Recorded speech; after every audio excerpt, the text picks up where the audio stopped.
Estamos de volta, cheio de novidade para você. Bom, e a grande convidada do Conexão da Moda de hoje é a doutora Maria Najimi, mastologista, linda. Doutora, trouxe você aqui hoje, aliás, obrigada, viu, por estar aqui. Nada, meu amor, sempre um prazer. Pra gente tratar desse assunto que tá super em alta agora, né? Esse lance da Angelina Jolie, que fez toda essa reconstrução nas mamas. E é um assunto muito delicado, né? E que nós mulheres precisamos estar atentas, não é isso? Sim, na verdade o caso dela é um caso muito específico e que não se aplica a todo mundo. Então, por quê? Não é para todo mundo sair querendo remover as mamas para diminuir risco, porque não é necessário. A gente já tem bastante, assim, várias ferramentas para poder auxiliar no diagnóstico precoce, que é o que a gente espera. E essa atitude, apesar de parecer um pouco trágica, no caso dela,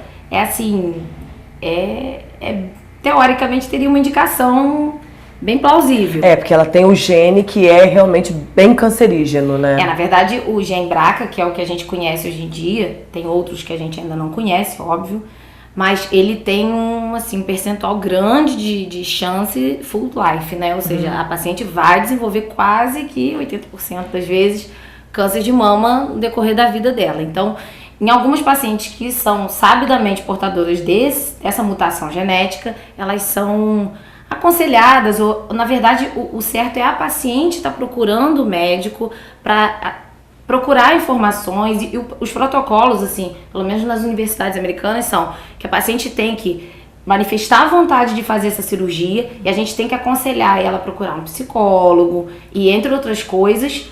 E a diferença de tempo entre a abordagem inicial e a cirurgia, no mínimo de 6 meses. Ou seja, tem que ser uma atitude muito bem pensada. Pra ir se acostumando, né? Porque é uma espécie de mutilação, né? Na verdade tem alguns resultados muito bonitos. Então, é uma mulher belíssima, né? E é uma pessoa ativista, dona de uma atitude muito grande. É uma mulher realmente de vanguarda. E, obviamente, no caso dela, ela vai estar assistida com os melhores profissionais. Mas fica perfeito a reconstrução? Olha só, as pessoas que se submetem, por exemplo, a uma cirurgia plástica da mama, elas sabem mais ou menos como é que fica o padrão de cicatriz, né? Então, assim, quando a gente faz qualquer cirurgia na mama, não tem possibilidade de não ficar cicatriz nenhuma. Fica alguma coisa, vai depender um pouco do tipo de pele, da vascularização, se a paciente é tabagista ou não. Isso de um bom cirurgião. Um bom cirurgião, obviamente. Essa cirurgia deve ser feita junto com o mastologista e o cirurgião plástico. Então, não pode nunca ser feito tanto ou só com cirurgião plástico ou só com mastologista. Tem que ser assistido por uma equipe, como eu falei inicialmente, multidisciplinar. Então, assim, o ideal é que seja muito bem pensado, porque isso mexe bastante com a autoimagem da paciente. É uma cirurgia longa? É uma cirurgia longa porque a cirurgia que hoje em dia é mais utilizada é a adenomastectomia profilática. Como que é isso? É mantido a pele e o complexo areolo-papilar, que nada mais é do que o bico, né? Essa parte escura mais o mamilo, que é por onde sai o leite na gestação. E essa cirurgia, essa adenomastectomia, ela não tira 100% do tecido, porque vai ficar uma parte que está adjacente à pele. Essa parte não tem como sair, tem que ficar um pouco. Mas essa parte também está imune do gene do... Não, na verdade a gente tira grande quantidade de tecido e diminui 95%, 97% o risco. Entendi. Mas 100%... não tem como. Então você ainda no pode sofrer... No caso dela foi um pouco, porque ela fez a retirada de grande parte da pele também.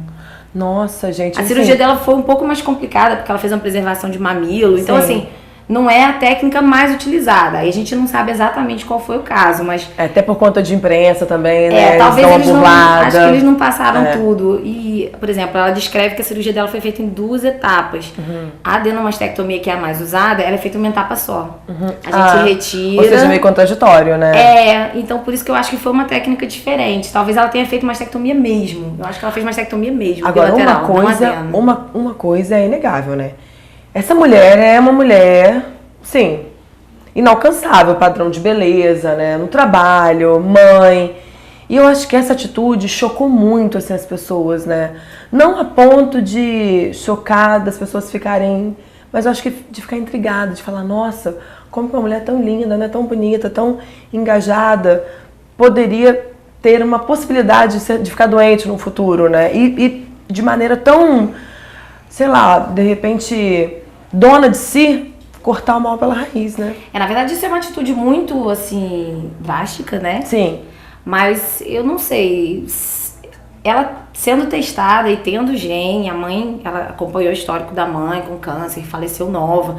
Então, assim, acredito que foi uma atitude realmente muito radical, mas que, não sei se eu também não teria esse tipo de atitude, não. Se tivesse um histórico pesado, talvez.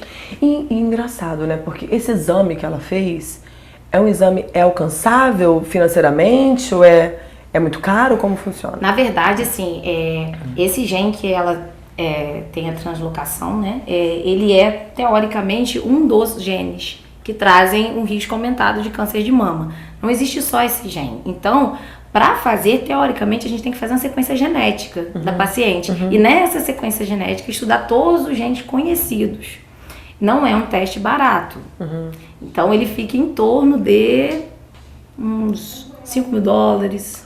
E uma vez que faz, é a Vera, assim, Não, ainda tem isso. Então você gasta e pode correr o risco de não ser... E o teste não deve ser feito na paciente, ele deve ser feito na paciente doente na família. Por exemplo, são familiares, né? Vamos supor, uma mãe e duas irmãs, duas tias, no caso, que tem a doença. E a mãe...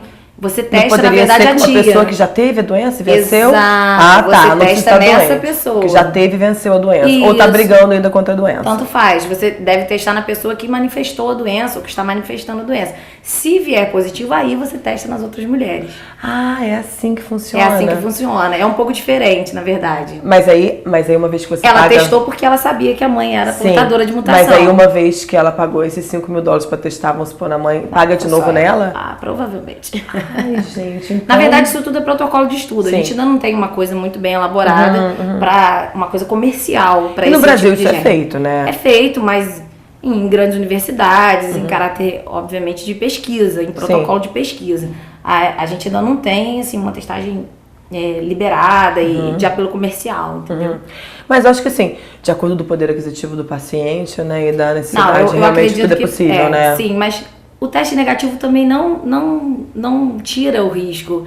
Porque se a paciente tem um histórico pesado, qual vai ser a diferença? Não tem diferença. Muitas das vezes também, assim, se não existir um caso sério na família e tal, é melhor até nem saber, não? Não faz diferença, porque se você tem, vamos supor, que é o mais importante, casos de pacientes jovens, que esse gene ele é responsável por cânceres de mamas agressivos, né? De prever triplo negativos, é um pouco muito específico, né? Não vou abordar esse tema, mas assim, são cânceres muito específicos, porque eles são agressivos e eles geralmente se manifestam em idades muito precoces. Então, essas pacientes, elas têm um relato na família rico, a não ser que não tenha mulheres na família, ou que não tenha relato do histórico familiar. Então, assim, quando você tem relato na família, independente se é testado ou não, a gente tem o mesmo tipo de atitude. Essa atitude preventiva de estar fazendo uma visita 2 vezes por ano, estar fazendo uma ressonância a cada 2 anos, que é um protocolo novo agora. Então, assim, o acompanhamento é diferenciado nessas pacientes com histórico, independente do teste, entendeu? Nossa, não... Doutora, muito obrigada, viu? Acho que você esclareceu bastante aqui pra gente. E é um tema que a gente não pode fechar os olhos, né? Porque é uma coisa que nós precisamos estar atenta, porque pode acontecer com qualquer um, não é isso? Na verdade, essa história dela é, assim, um pouco trágica. Acredito que realmente marcou bastante e trouxe à tona algumas coisas que não eram discutidas antes. E algumas possibilidades. Isso é uma possibilidade nas pacientes que realmente são alto risco. E deve ser colocado em pauta para discussão junto com o médico, com o ginecologista, mastologista ou qualquer pessoa que esteja acompanhando essa paciente.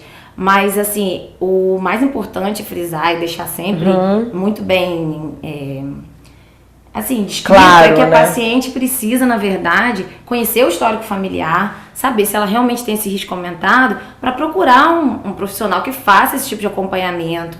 Porque o acompanhamento é diferente. Ficar de olho, né? Com certeza. Porque você podendo evitar, né, e ficar sempre atento é melhor do que depois ter que remediar, né? Infelizmente, a única coisa que ainda tem impacto assim, na mortalidade seria realização de exames e a gente não tem ainda uma bola de cristal para saber todo mundo que vai desenvolver. Deus quiser, esse tempo vai chegar, né? Deus quiser.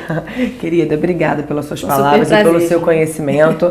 E espero te ver no programa de novo, viu? Ótimo. Obrigada. E aí, tá curtindo?